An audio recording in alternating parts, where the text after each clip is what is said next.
Okay, today we're going to do Japanese SUMI ink painting with watercolor, which is going to add an extra challenge, and we don't have the proper brushes to do this. So we're going to figure out how to make this work.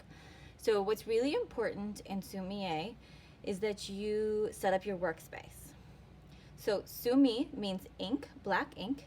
So we are using watercolor. I want you to line it up super neatly, horizontally in your space.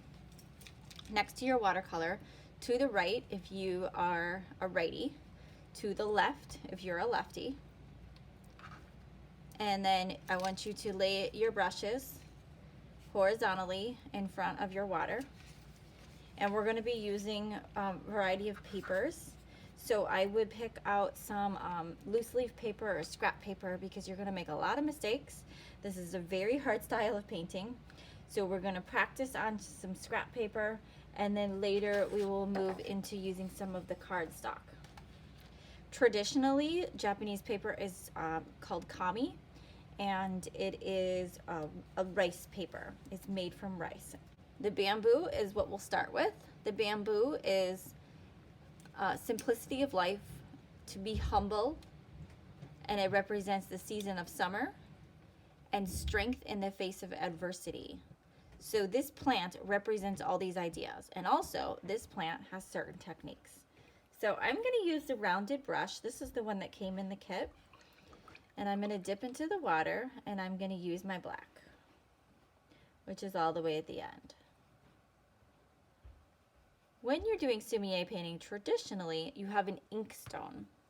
It's called suzuri stick, and you take the stone and you put it in your ink, and you have like a you have another block of stone, and then you create these figure eights, mixing the ink, mixing the water, back and forth, and you do that for a while, and the whole process is like meditation. So I don't know that it was the same thing for us here, but we could try it. We could pretend that our watercolor is a suzuri stone, and I'm adding water, and I'm creating a figure eight, and it's very calming and meditating. All right. The purpose of this, of adding this into the palette at the top here, is so that I can really see how much ink I have. Obviously, the more I just dip into here, it's a solid black. The more I've added water, it gets into lighter values. So I'm going to pull from here. I'm going to load up my brush. I'm going to go into my scrap paper. And the way that you hold a brush is very different. Western style, which would be like, you know, European or American style, we hold the brush like a pencil. You might hold it closer, you might hold it a little bit further back, but you hold it mostly like a pencil. The Japanese style is to hold it vertically, so almost like you're holding chopsticks. So you hold your two first fingers and your thumb like this, and you hold it vertically.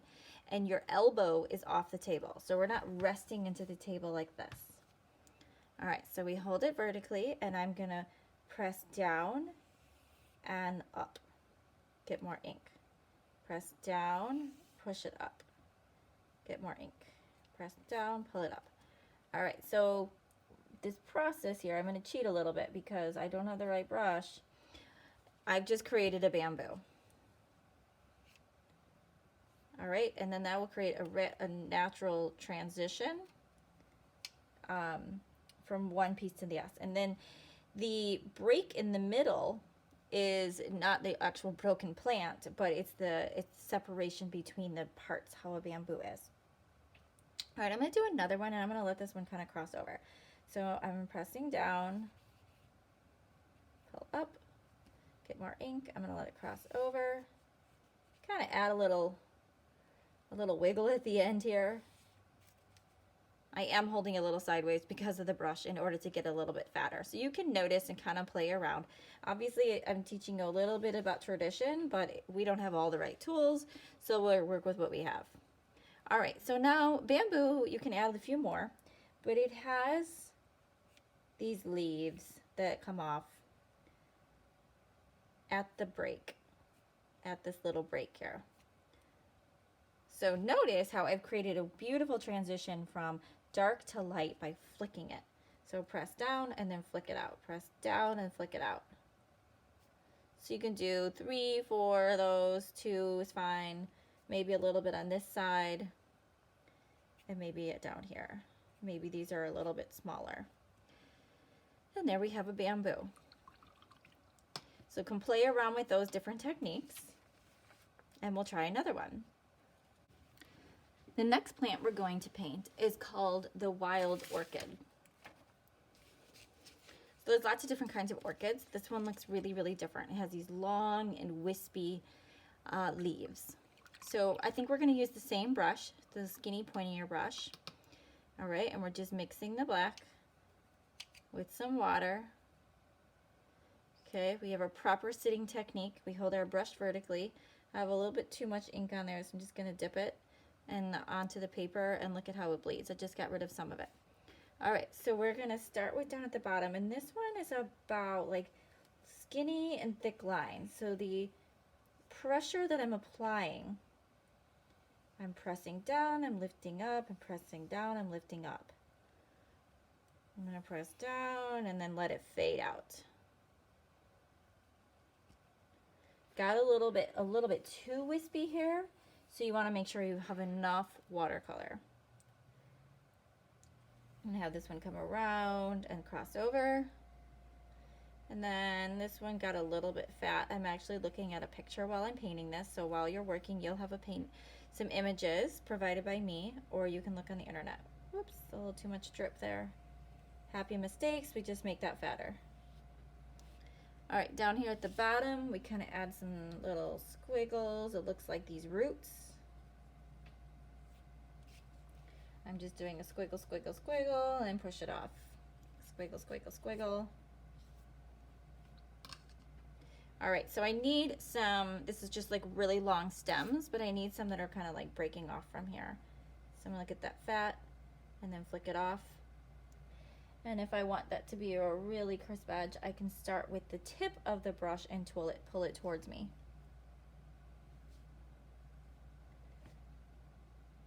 So you might not want to do that on all of them. All right, I'm going to add a flower. Notice everything is just in black. And in Japanese, this style of sumi-e painting is to capture the essence, the feeling of this, the chi, or the life force or the energy of the plant.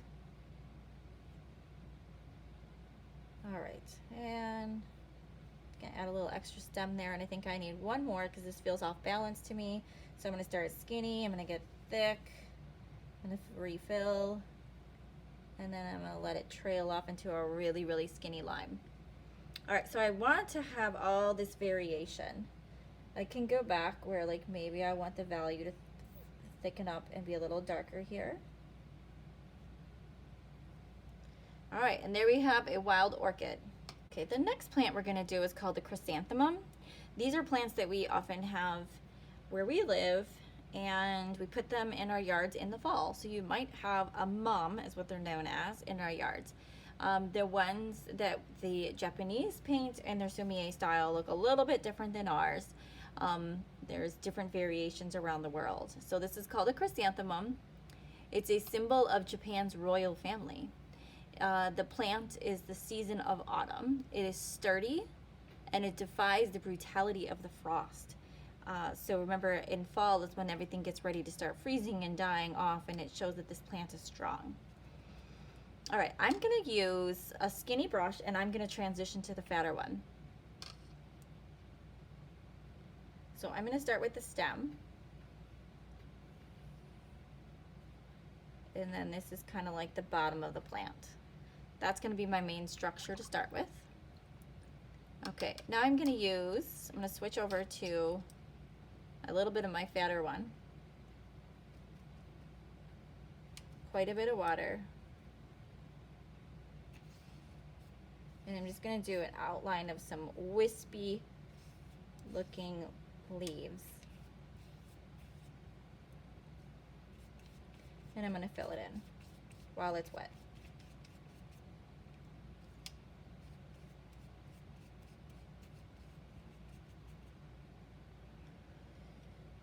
I'm gonna add a little bit more. All right, I'm gonna let that dry. I'm gonna come back later when that's dry, and I'll use a skinny brush to add a little bit of definition to that. Now I'm gonna work on the top of this plant. Use my round brush. Press down, pull it towards you. Press down, pull it towards you. Press down, pull it towards you. And I'm kind of creating this ball type plant. Okay, the next round I'm going to do the same thing, but this time I want a lighter value, and I'm going to do some in between.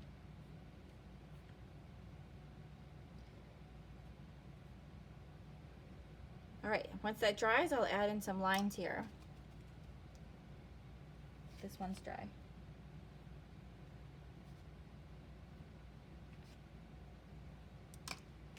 The last one we're going to do is called the plum or cherry blossom. It represents hope and endurance in the season of spring. The next one we're going to do is the plum or the cherry blossom. It represents hope and endurance. It represents winter because it preserves the life and beauty within it. So I think I'm going to turn my paper on this one and go horizontal.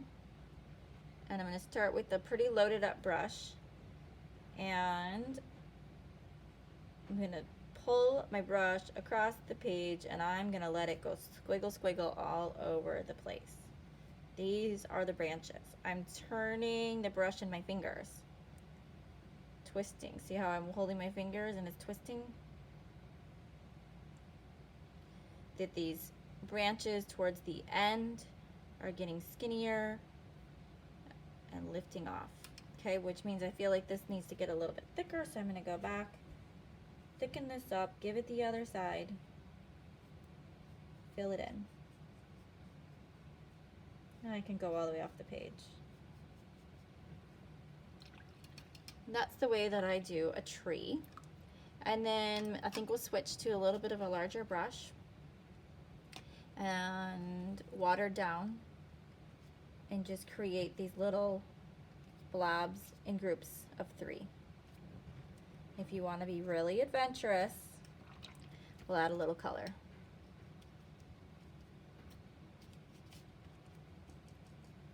And you can do little blossoms, basically little blobs.